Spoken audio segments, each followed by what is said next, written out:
Chief Minister Alf Cannan has a year left to demonstrate his government can succeed. So what lies in store for the year ahead? Mr Cannan joins me now in the studio. It takes time to deliver the improvements that people need, I guess. Will you be looking for a second term? It's too early to say that, Phil. I mean, I'm very conscious, of course, that there's an election in 12 months' time, and for many people that will, be factoring into their approach to politics over the next 12 months. I have to stay focused. I have to remember the role that I'm in, and ultimately, it will be about driving forward as much as we can in terms of delivering on the agenda that we set out, and indeed tackling the problems perhaps we didn't necessarily set out to recognise. And government inevitably in the final year of an administration has to have at least one eye on an election, and I guess that eye will very much be focused on whether or not things are actually getting delivered, because we've had the strategies, we've had the policies, we've had the investigations, the assessments, you name it, we've had it. But delivery is absolutely crucial now, isn't it? Yeah, absolutely. I mean, that is the critical word that we need to be looking at. That is the word that I will be talking to the Council of Ministers next week about. We will have a full off-site meeting day. We will thrash through the key areas of deliverables, and we're really talking about what we can deliver to make a difference and to improve the island in the next 12 months. And in doing so, we'll look at all the critical areas at the moment that are challenging us, and we will be seeking, and I will be seeking for ministers to come up with the solutions that can be delivered. There will, of course, be a need for some strategic planning to prepare the way for the next government. But very much for us, this is about delivery. This is about getting our legislation through and making the changes that we can to increase the opportunity for us to meet the targets and meet the delivery that we wanted to as a government right from the very start. 3 weeks' time, you will be trawling over the aftermath of the Isle of Man Government Conference. Is this the third or the fourth one now? It feels like certainly the third anyway. And it's yes. Well, tell us about what people could look forward to in terms of that government conference. Well, I mean, pretty similar to last year in terms of the format. We took it out of the Villa Marina because, I think as a venue, it wasn't really serving the purpose that we need. We'll run it at the Comus Hotel. Again, this is about, me outlining, by then I'll have a much firmer idea, I think, after discussing matters with the Council of Ministers next week, how we're going to tackle more in depth some of the issues. I'm hoping that I'll be able to effectively outline publicly, obviously to an audience in the room, but vis-a-vis via the press and other communication methods, what the government will be looking to do over the next 12 months. If there are some announcements that we can make to set the tone, then absolutely we'll be looking for that. But also telling people, I think, some of the reflections that we as a government have had over the last few months, and now how we see that moving forward in terms of our approach to addressing the issues that many people will be wanting us to tackle. Two big issues really, both related, are the developments of onshore and offshore renewable energy. You, as a minister, and indeed your council of ministers, are in a very difficult position with this, in that you can't talk about site-specific applications. It would appear that certainly the Ørsted one in the timetable that's been issued, the decision is to be taken September, October, November 2026. So that's effectively the period straddling the general election. I guess, with a fair wind, the Airy Stain application could be in a similar position for decisions to be taken. And yet, as ministers, if you comment, you then can't take part in that decision. This is quite a difficult area, really, isn't it? Because I guess there'll be a lot of people will want to know where ministers stand. Are they for or against these renewable energy projects? Frustrating. I mean, energy is, of course, one of probably a good 7 or 8 real key headlines for the government, and we need to keep working at it. I mean, I know that there are many different views out there on the island, and you can already see from the Tynwald Order of Business that some of the government's approach to this, some of the individual positions on this are probably likely to be challenged in an election year.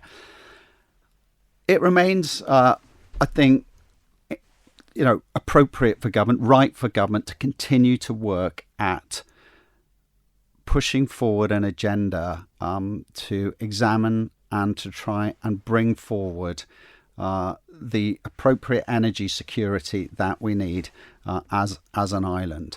I think some of the difficulty here is that it has taken us far longer than one would have hoped to have reached a point where one can demonstrate that we can deliver this successfully on the island and it be of benefit both to our energy supply, but also benefit to our resident population in terms of it can be delivered and there is no add-on cost to this. We're still delivering electricity pricing at benchmark at a very sensible level.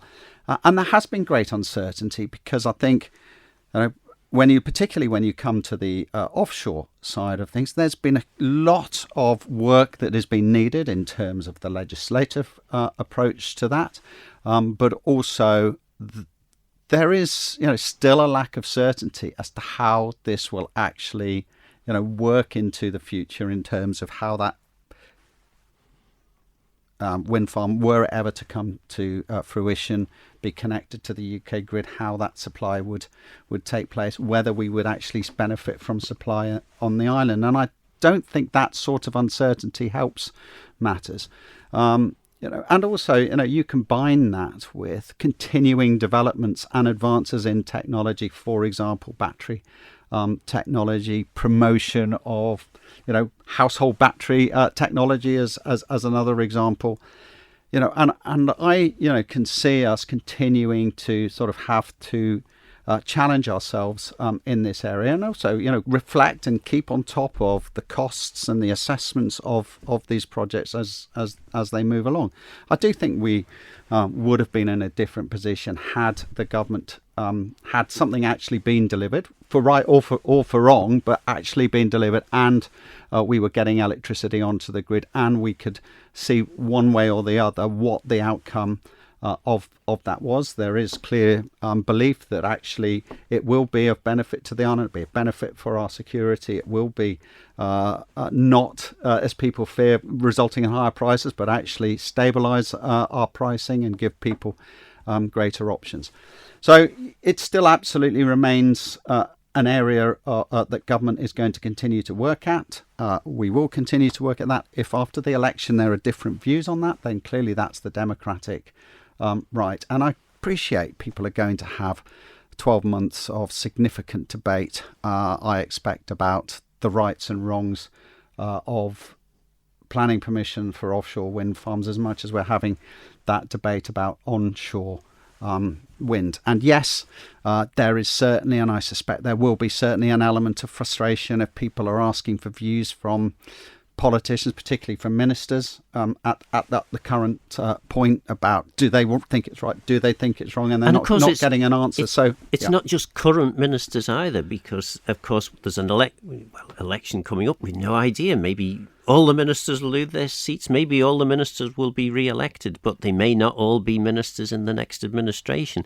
And that, there will be people standing who have very strong and clear views, perhaps don't understand that if they express those views, they end up not being able to take part in the decision. So it's entirely possible that a decision could be made by a new council of ministers, whoever that set of ministers were, which actually had to be delegated out to a separate entity. Now, that could, for example, and actually be delegated out to the Legislative Council, or primarily members of the Legislative Council, because for during an election campaign, 24 of the MHKs had somehow conflicted themselves. Yeah. And in order to avoid the legal challenge that would come with that delegation took place. That, clearly is difficult. But that is the law as it currently stands. But yes, I'm not clear as to how that challenge would take place. Were at the end of September 2026 there to be 24 MHKs with clearly stated objections to offshore wind. I think that's... Or even in favour. In favour, but position, I think, but obviously clearly there's going to be more difficulty on the latter front. So there's it is a process. There needs to be proper explanation. Now it's incumbent really very much on, a proper planning process whereby people have their views considered, whereby the qualified inspectors who are being asked to assess this now take a balanced and considered view.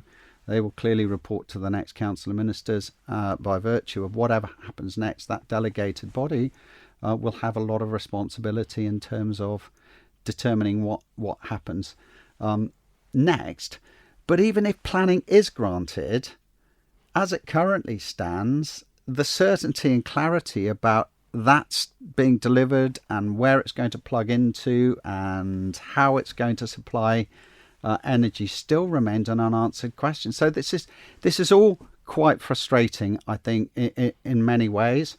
And I suppose one of the disadvantages about being a small island is that getting the certainty in these sorts of, and trying to maximise, for example, our own territorial waters to deliver the type of energy that and scale of energy that really is needed for this type of investment, is probably been harder than people envisaged when 10, 12 years ago people decided, the government at the time decided that this area of territorial seas should be up for lease. Well, I think we've covered energy now, so we could move on to some of the other items. I mean, obviously, immigration, migration, border security, that forms a fairly crucial part, or a big part of your Isle of Man Government Conference. I think it's on day 2. Several ministers will be speaking on this subject. Do we continue to have a problem there, do you think?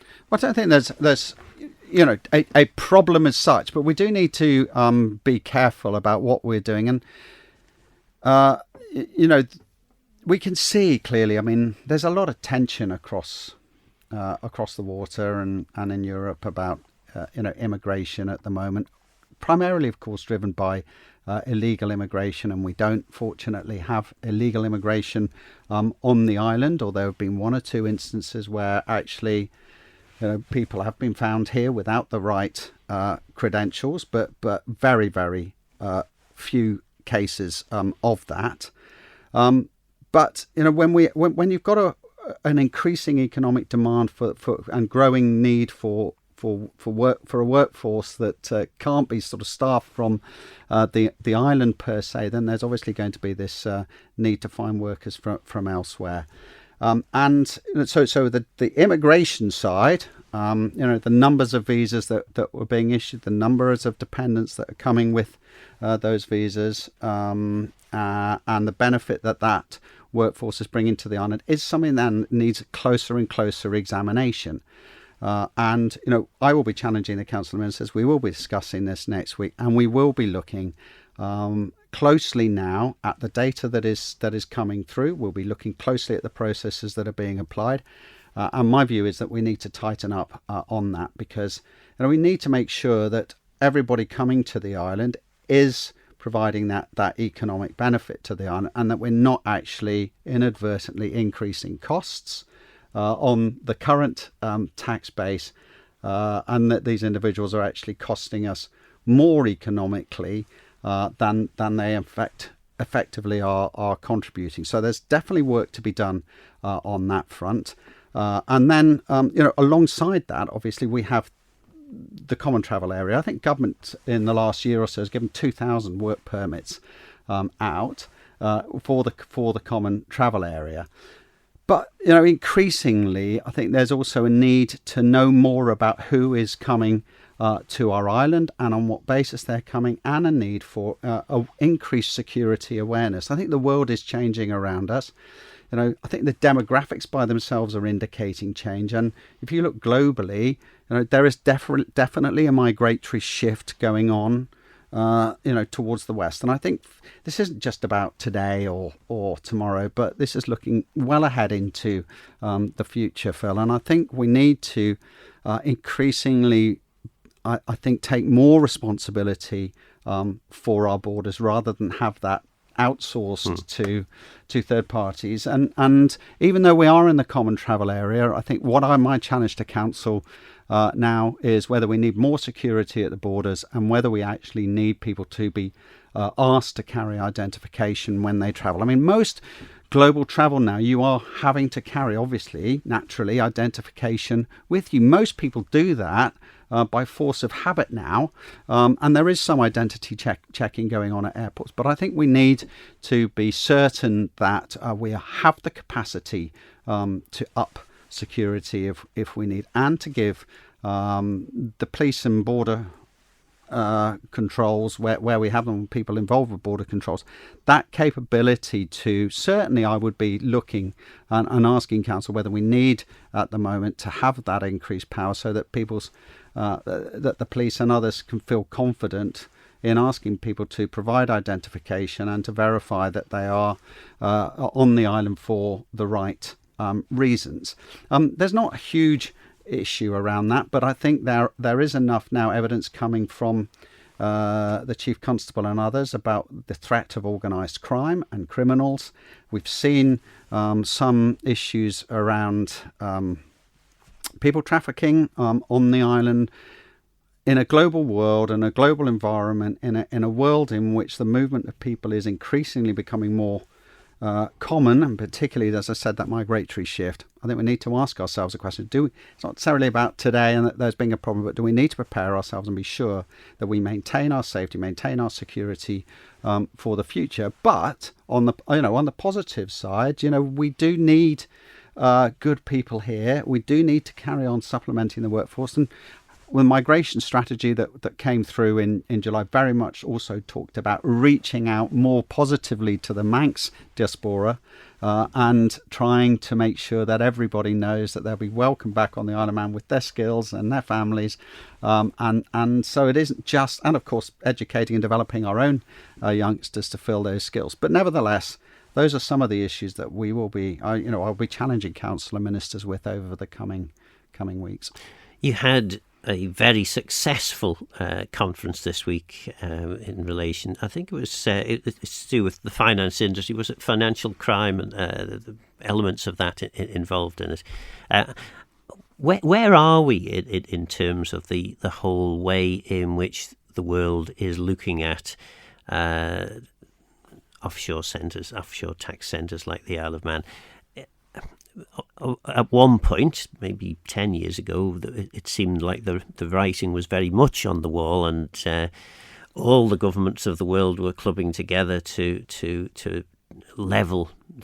create level playing fields in relation to tax, and they felt that places like the Isle of Man needed to be ironed out, so to speak. Where are we now in relation to that?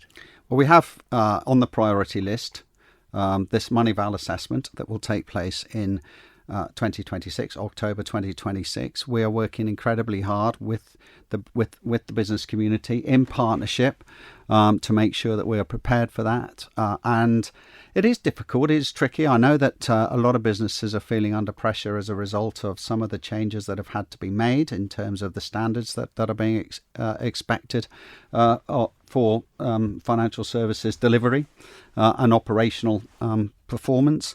But it's really important that we get through it. The negative side of not getting through Moneyval is that we get grey listed, And of course, there will be implications for banking and for business performance if we get grey list. And we will have to go through the process of extracting ourselves from a grey list anyway. I'm not saying it's the end of the world. Plenty of other jurisdictions have had to go through that. But really, it's incumbent on us. I think the evidence would say that we work as hard as possible to secure this clean sheet, if you like, or this clean bill of health from Moneyval. And the way I look at it is that our success really has been built on maintaining standards, has been built on us, reaching out and reassuring the global community that the island is on board with tackling crime and criminal activity. And also, I think it is challenging for business as well. We've got to do that.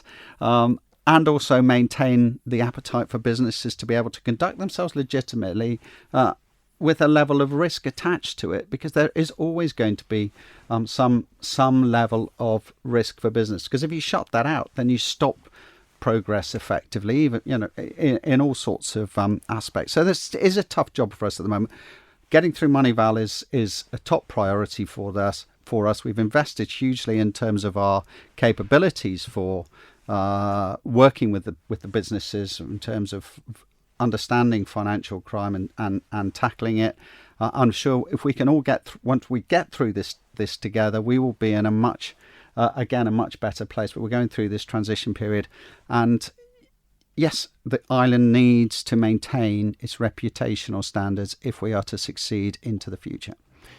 And in terms of the long-term future of a finance industry, I guess what you're saying then is that there's a future there. Otherwise, you wouldn't be investing so much time and money in making sure that we meet the exacting standards of the Moneyval assessment. Of course, there's a future there, but we also have to be competitive, Phil, and that means having the right tax structures and the right cost base for business, because it is a competitive world.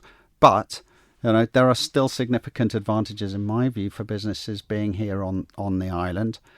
We have some global leading international businesses in insurance and banking, and they are hugely valuable to us. We need to do everything we can to facilitate those businesses, and we need to work together to ensure that the platform that they're working to, is at the gold standard, so that their customers, global customers, can be reassured about the business that is taking place in the Isle of Man. And I do think we have a strong future.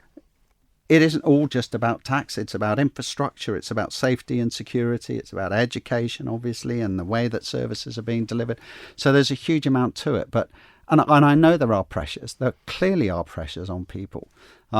We need to get through these next 12 months. I believe that once we have got through that and get through all the workings that are going on between financial crime agencies, regulators, and business, we can work in partnership together. We'll get through that. We'll be in a much better place. And I feel that actually after that, we will be really capable of growing and developing our offering in that, particularly in that financial services area. Around about 4 years ago, maybe a few more than that, government commissioned KPMG to produce a report into how to grow the Manx economy. Your government adopted a fair amount of what was in that report, not all of it, but a fair amount of it. Has the economic strategy that you created as a government, has it actually succeeded, would you say? I think there's strong evidence to say that it has succeeded. Actually, we've put the numbers of people back into work that we wanted to do. We said we'd put 1,500 more people effectively contributing to the tax base. But some of that was replacing people who'd lost jobs as a result of COVID. 1,500 new additional jobs on top of that standing start figure, that has been achieved. I think the interesting point, because it has been a tough few years with all the pressures that are on people and still on people from inflation. I mean, I'd see food inflation again is pushing up, and I know that will be impacting on households. We don't seem to be able to get clear of perhaps this long-standing 18-year post 2008 crash, which has caused so many issues and frustrations for people, particularly when it comes to the cost of living aspect. But the interesting point, I think, is that all the figures that we get through are positive. Numbers of people in work, taxation, for example, and you may have picked this up from the Treasury Minister, is tracking ahead of forecast. I think, and we're talking, 17-20 million pounds ahead of forecast, and that's positive, actually. And I think that is a result of the work that we have done, the success that the island is still seeing, and that some of those underlying trends are healthy and positive, and numbers and visitor numbers are slowly but surely starting to come up. So, and we've some of the connectivity issues that we had 4 years ago, I'm not saying they're fully ironed out, but we have made significant progress on that. We made some progress last year with the steam packet on fares. So actually, there has been some strong performance, but there's still a lot, beneath the surface. It's almost, you just can't afford to take your eye off things for a minute. You can't be complacent, because, the pressures, the economic pressures that not just here on the island, but driven from across the water and elsewhere, are very real. But house prices, obviously, in some ways you can take comfort from the fact that we're continuing to sell houses.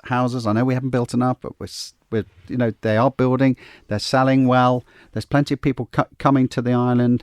Tax receipts up, more people in work, and yet there's a lot to do, including getting through Moneyval, continuing to push diversity in our economy, meeting those tourism targets. So yeah, that's really the picture I think we're dealing with at the moment. I remember Eddie Lowy, the late Eddie Lowy, MLC and former Russian MHK, telling me on a quiet moment, what you need to do is under-promise and over-deliver. Do you think, because we regularly hear that this is the worst government we've ever had. That's been the case for probably the last 5 governments, but there is a quite a significant dissatisfaction perhaps with government, and this is not limited to the Isle of Man, but is part of the problem that you as a government overpromise things, and then when the bright shiny things that were promised in the economic strategy are sort of coming, but maybe not coming as much as the glitzy presentation might have suggested. Do you think that's sometimes the weakness of government? Perhaps if you were a little less bold in what you're promising and then delivered more, people might be more inclined to say, actually, maybe government is on the right track. It's quite a hard question to answer, Phil. I mean, look, I think you have to be ambitious. I think one thing that the economic strategy was clear in terms of the targets that it was setting out to do. I appreciate many people, disagreed that was not necessarily the way forward, but we did set ourselves, a sense of purpose about our economic growth and what we needed to do and how we were going to deliver that. And things change. Obviously things change over a 2, 3, 4, 5 year period. Is it currently the right thing to do? Clearly it is time for us to reevaluate that, I think. But again, a lot of the evidence would say it has been successful, as we've just talked about. But I think you do have to be ambitious. You do have to put a sense of purpose behind driving things forward. I would argue that actually when you look across at other places, the island's doing okay. I think that, jobs figures are still good.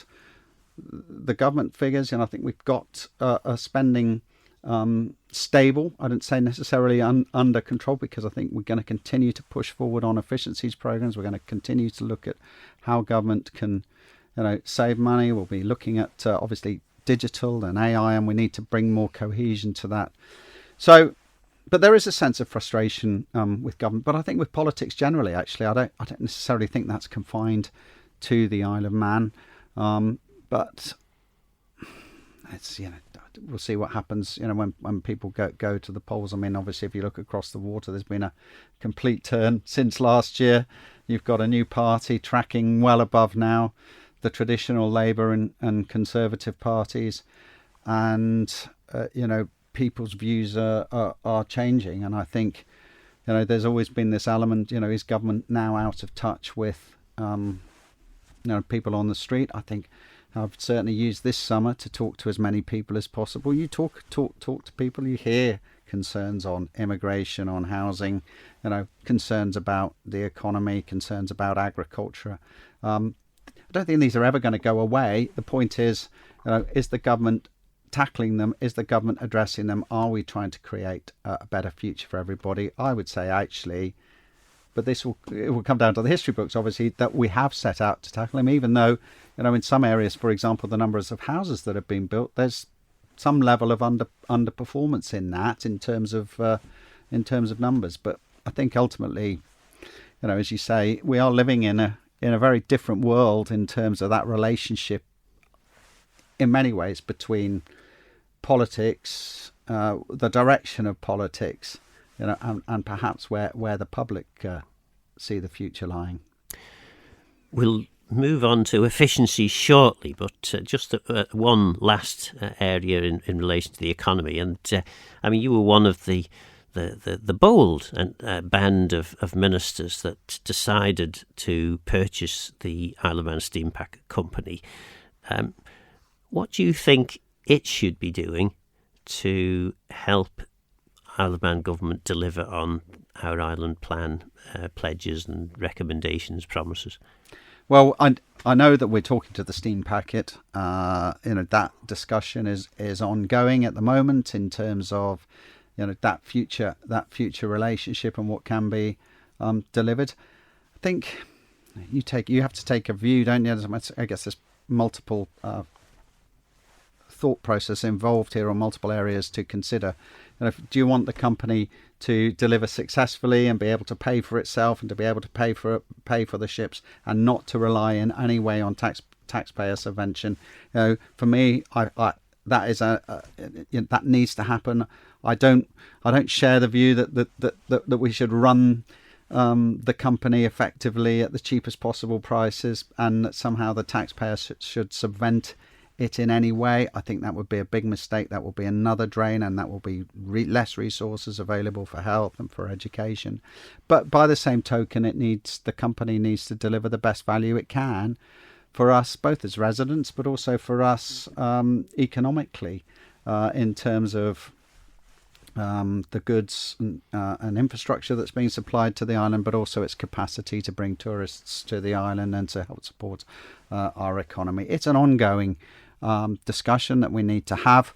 I think there has been, that sort of period of purchasing the company, the board readjusting to its new ownership, if you like, and establishing that relationship between an arm's length body and the shareholder, and getting that proper understanding around its sense of purpose and what it's there for, and how it needs to adjust its thinking as a board, as a company, not just about itself, but about how it properly integrates. And to be fair, I think the both the board and the chief executive are working hard to connect with government at various levels. And as I say, how that future is pushed forward in terms of pricing, seat availability, etc., is under discussion at the moment. Because, of course, effectively, the steam packet, which is owned by the taxpayer, thanks to the Sea Services Agreement, there's a monopoly situation there. Many businesses on the Isle of Man point to freight charges on and off the island as being a cause of concern. it meant, well, most people in the Isle of Man put two and two together and say, actually, rather than making substantial profits, maybe if it made, it was a kind of a break-even or slightly more than break-even, because when you've got a large turnover, you need to have some level of flexibility there. Lots of people would say, actually, we've given it a monopoly, it's ours, it should be contributing more to helping grow the Manx economy. And, I think as a concept, that's fine. Well, I agree with that general statement. But, when running it not for profit, I mean, what does that actually mean? I mean, ships, investment in new ships, new vessels cost a lot of money. Repairs, ongoing cost a lot of money. There's not always clarity about the cost of, the breakdown of a ship or the cost that's going to be incurred at its next repairs, but also factoring in that you're going to have to spend, I don't know, 40, 50, 60 million pounds, 70 million pounds more probably, for new ships in the future, and balancing out the resilience of that company versus working not for profit. Or, for example, I mean, people say, cut the freight costs. But the problem is, if you cut the freight costs, is that going to be passed on to the consumer, or is the profit going to be pocketed by the business? And are they still going to price the goods at the same price as you can get them across at the UK? And I don't think it's a simplistic issue. I think it is more nuanced than that. Absolutely, from a personal perspective, from a council of ministers perspective, we want the best value. We want the steam packet to perform for the best interests of our economy. We want to see prices affordable for everybody and set at the right level, basically so that the company can run comfortably without taxpayer subvention, can plan for the future, can buy the infrastructure that it needs for the future. And of course, it is up to really the board, I think, to plan strategically to see what else can be done with the business to make it as advantageous as possible to the island. But there was, I go back to the very essence of buying that company, and that was about a monopoly operation that in many ways was just being used to pocket investment bankers and banks and investors far beyond these shores, and actually arguably was putting itself in possibly difficult financial circumstances were things to have happen. We bought that company at the right time because I don't know what would have happened otherwise during that COVID period, when effectively the island could have been possibly held to ransom, or certainly would have been operating at a huge cost to the taxpayer. So look, we bought it for the right reasons. We need to keep working to make sure it's now working properly for the benefit of the island. And are we in a better position than we were this time last year? Because last year you were at your government conference very keen to talk about, well, in fact, before the government conference, at the end of the Tynwald sittings for the year, and the July sitting, I think it was, you said, we're going to have serious conversations with the steam packet. We're going to talk to the airlines. We're going to try and improve that whole connectivity in relation to public transport. And we did have serious conversations. And if you remember, last September, October, the steam packet announced a series of price adjustments, including children go free, 10% fare reductions, equalisation of some a balance of reductions of fares for some vehicles that were previously being charged the full freight costs. And so actually there was balance brought. There were successful discussions over last summer, and we did achieve some semblance of price reduction, and of course the children go free. And so we were in a better position, have been, I think, for the last 12 months. But like everything else, you have to keep working at these. And as I said, I feel assured that we are having those discussions now, and within the next few months, I would like to see some more clarity now as a result of those discussions about what that will mean for us as users and as a absolute key asset for us as the island, moving forward. And also problems with the airport seem to be getting addressed now. Well, we've had, compared to we were left with a very difficult position, from connectivity perspective. And we've worked really hard to maintain that, particularly for air services, and we are far better position. We've recruited more air traffic controllers. It's not perfect because there are still occasional blips in the system, and of course air travel itself has got more expensive. The routes, the people using the routes, we're still subventing routes. Bear in mind, as a government, we've made that decision to support these airlines, to support those routes so that we have that connectivity. We continue to discuss that. That is another challenge for us, for the Council of Ministers. And I would hope that within the next few months, we will be in a position, I hope, to be further giving comfort that we have cemented into the future and stabilised some of our air traffic routes. Well, we were talking about the monopoly there with the Isle of Man Steam Packet Company, and I note that government has finally enabled parts of the 2021 Competition Act. Of course, had that been in force 4 years ago, government could have put conditions on Tesco in relation to the takeover of ShopRite, ensuring Manx producers had a greater percentage of sales guaranteed into Tesco outlets. We're at a position where just 6% of the food and drink consumed on the island is Manx produced food. I believe that Jersey's position is something like 20%. Is government just talking the talk in relation to food security and some of these other important economic factors? Well, interestingly enough, I met representatives of the farmers earlier this week, in fact, to talk about farming and agriculture. I think we can do more. It's not necessarily detailed as a clear target within our government plans for this year, but I think we can do more. I mean, I was pretty shocked at that figure. I think it should be higher. And in fact, I'm just trying to press to understand exactly what that 6% is made up of, because it does seem extraordinarily low. But nevertheless, I do think actually there is a case that we should explore for a clear target percentage of Manx goods to be sold in the supermarkets, and that we should be doing that not just on a protectionism basis, but about food on a food security basis for the island. And I think that actually, obviously, with food security comes greater economic activity, comes greater certainty for farmers, and actually arguably more choice. So if we do set a target of, say, I don't know, plucking figures out of the air at the moment, 25-30% of your products that you sell must be Manx. That's meat or carrots or potatoes or other types of vegetables, and we can work with industry and say, actually, that's approximately the sales base that we see. You have to, now purchase 25% of that from the local market.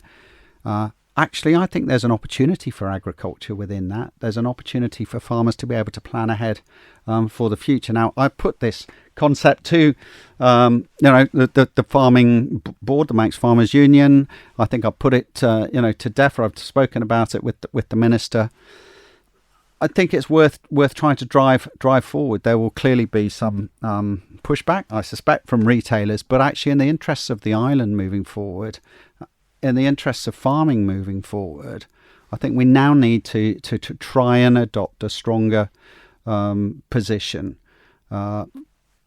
from primarily, obviously, a food security basis, but also because of the benefits that will bring to us in the longer term. And I guess the new powers enacted in the Competition Act will give you greater ability to control that.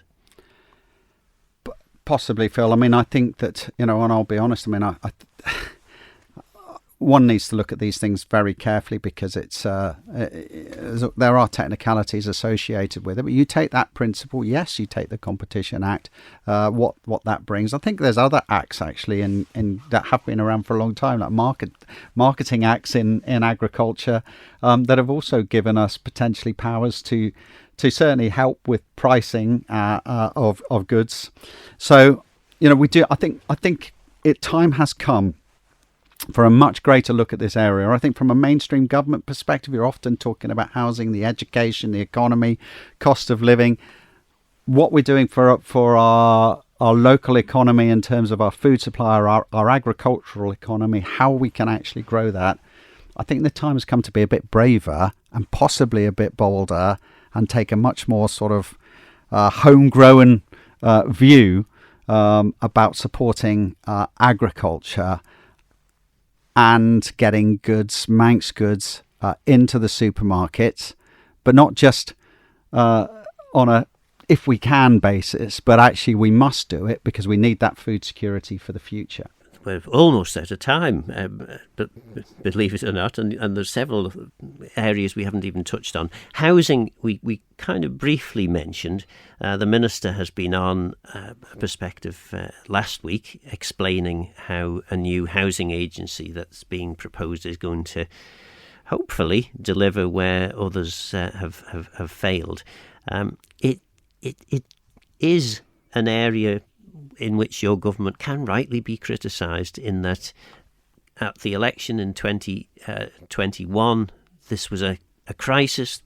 Everyone, all the MHKs acknowledged that, and yet we have lots of strategies, lots of policies, but limited progress in terms of actual new houses, extra houses having been built.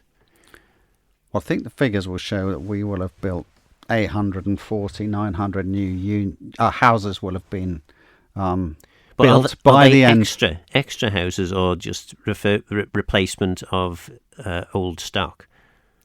Well, that's new houses that will have been built since over the period of this government. But the bottom line is, we can see from the figures we're lagging behind. So 2016, I think that the island strategic plan at the time said between 2011 and 2026, the island needs to build 5,100 houses. We haven't built that number of houses. There's gaps, and we have sought to address it. We have sought to bring brownfield sites on track to create new units. In fact, looking down the list. Active list of houses under development or with planning approval. There's over 1,000 units currently, either under development or with that approval. So we have actually been building. I mean, let's remove that myth, but we just haven't built enough. And have we got enough affordable housing? And I think still defining that what is affordable housing remains difficult for us and challenging, and I think there's still a lot of work to do. And I actually feel, I'll be honest, I think there's more coordination needed. We did set up a housing and communities board to try and bring that cross-government approach. I think we have got a handle on the data, but translating that now into delivery still remains key for us. And there's still many delivery agencies with all the local authorities, and now a new housing agency, a housing and communities board, the private sector capacity, where those new houses are going to be built, and in many ways actually government trying to drive where those houses should be built, because areas are being zoned but they're not being developed. And of course the developers want to go and develop on green fields, and of course we have to make, and we're going to do a northwest area plan, and of course some scope needs to be made for delivery in those areas, but we also need to keep working at trying to get those brownfield sites developed where we can as well. So I don't think this issue is going to go away this year, next year. It's going to be with us, and we're going to have to keep working at it, but for all the right reasons have we got a lot of these pressures, because actually our workforce is growing at the moment. Yes, people are moving to the Isle of Man. There's lots of anecdotal evidence about people trying to get out of other countries and come here, but even from our neighbours across the water. Yes, actually the economy's holding up and performing well despite all the difficulties, certainly at headline level. We've got to make more progress this year. Cost of living, we'll be working very closely with the Treasury Minister and trying to deliver a budget that is delivering for people this year. Housing is a critical area that we need much more coordination the housing agency which is being put together at the moment is going to deliver. We need to see those plans, and we need to get on and build the right type of housing, of course. The story goes on, Phil. There's a lot to do. And people can find out a lot more about it at the Isle of Man Government Conference in just under 2 weeks' time. Very quickly, next year, I promised I would mention this, in 2026, Culture Vannon are spearheading the Year of the Manx Language. I think that's, I was really excited to see their plans, spearheaded by Chris Thomas and the Culture Vannon team. I think we need to get behind that. It's really important that we find and retain and remember our sense of identity in a very globalised world. So I'm really looking forward to participating and supporting the Year of the Manx Language, which will take place in 2026. Goromaya. That was Aaron Michael MHK and Chief Minister Alf Cannan. I'm Phil Gaughan. Goromaya and Geistachrom. Thanks for listening.